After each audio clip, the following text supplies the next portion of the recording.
So here's a funny thing. You ever heard of people that are kind of not particularly cool, but they have access to stuff that you need? Like a horrible person whose mom will buy the booze for the party, or somebody who's an a-hole but has a nice boat in the harbor, or something like that. So globally, that's a thing. There are countries which have a surprisingly respectable international profile, even though they're kind of like not really nice to women, or maybe they brutalize minorities that we would otherwise protect. But we overlook their behavior because maybe they have something we need. Like Saudi Arabia supplies a whole bunch of petroleum to the rest of the planet, and we all have to pretend that we're cool with Saudi Arabia, even when they, assassinate journalists or whatever. That may be a loaded example. I'm not really looking to pick a fight with Saudi Arabia today. Globally, there's a few resources that make some countries really powerful, like whoever has petroleum has great power.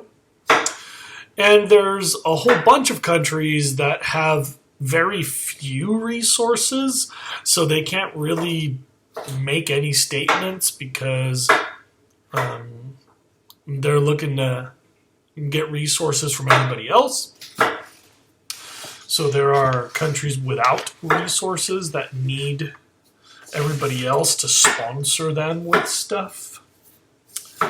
And then you have the United States. If you look across the map, we've pretty much got it all just about. We've got almost all the good resources. Our piece of the Earth's crust is very, very large, very, very diverse. We have young mountains, old mountains, deserts, what were prehistoric salt lakes. And so our chunk of crust has almost everything we need. But there's a few things that we just don't have. Like the grade of petroleum that you use to make gasoline, we don't have very much of that. So we got to be cool with Saudi Arabia. And let me see if I can find a couple more examples. Let me check my notes. Okay, here, I've got a good one.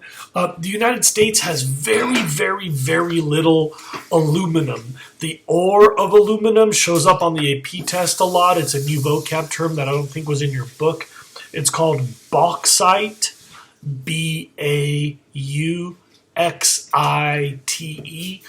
bauxite. We don't really have that.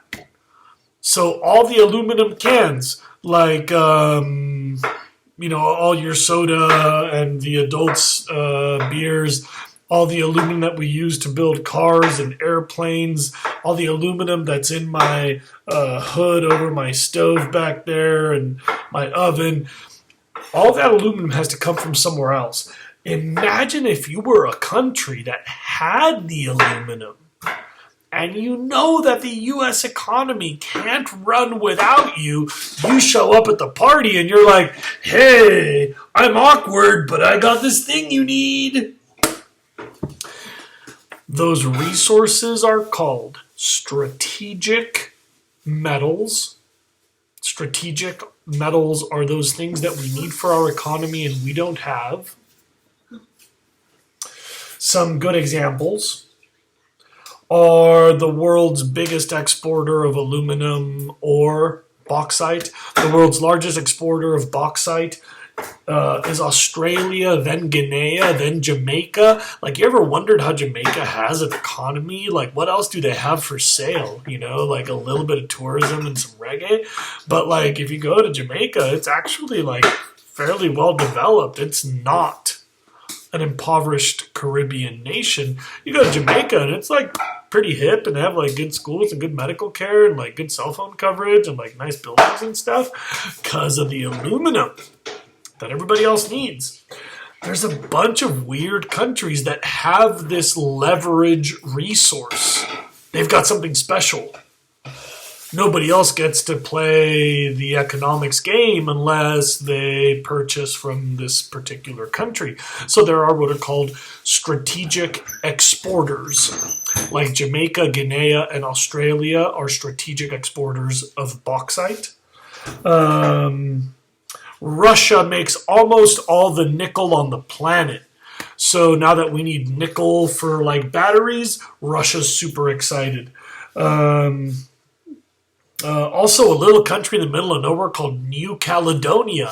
So whenever Russia becomes unpopular and they get angry and the rest of the planet doesn't want to party with Russia, New Caledonia is like, hooray, now we get to sell our nickel. And they're in the middle of nowhere. But if you can't buy it from Russia, you got to get it from somewhere. So New Caledonia makes a bunch of money.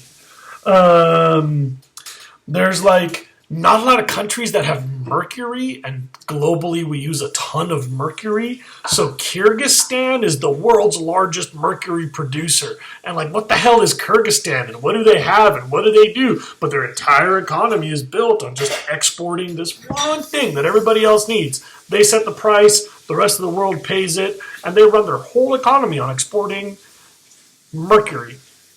Anyway.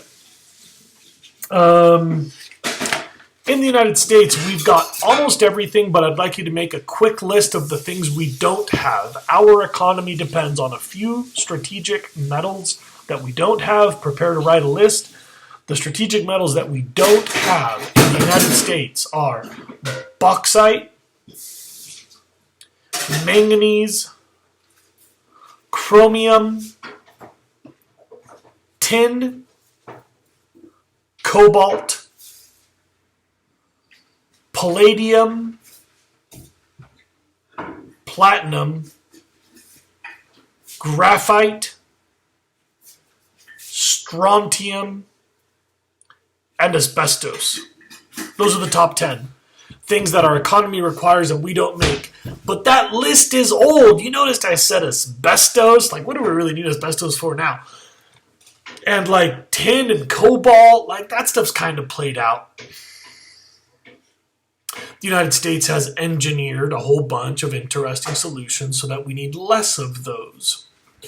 So, like, we still need palladium and platinum because we still make a lot of cars in the United States. But maybe we'll just export the catalytic converters instead of making them here. Then we don't need those materials anymore. There's all these interesting engineering tricks so that we don't need a relationship with another country. We just buy the part, or maybe we just find a new solution where we don't need that part anymore. In your generation, you're going to experience the next round of strategic materials. The stuff that the future economy will depend on are rare earth elements, REE, rare earth elements, or rare earth metals, REMs. It's the same thing. If you look at the periodic table, it's all the stuff at the bottom. Crazy thing about the rare earth elements is actually California kind of has a ton because the Sierra Nevada are young mountains, and young mountains tend to produce a whole bunch of the rare earth metals. So, coincidentally, the world's largest producer of the rare earth elements was us until we passed all of these environmental regulations to clean up our country. And when we did that, we had to shut down a lot of these mines, which really wasn't a big deal for about 40, 50 years. But when these things became more important, all of a sudden, now we need the rare earth elements again. Enter China. China had a very rapidly growing economy for a long period of time. They brought a humongous workforce out of poverty with very low wages that was still better than no wages. China blew up the global economy. They said, yo, we'll do all the work. We'll make the stuff that you guys need. We'll make it really cheap because, around here we haven't had a lot of jobs and we got all these people and all these factories, and nationally they just organized around that.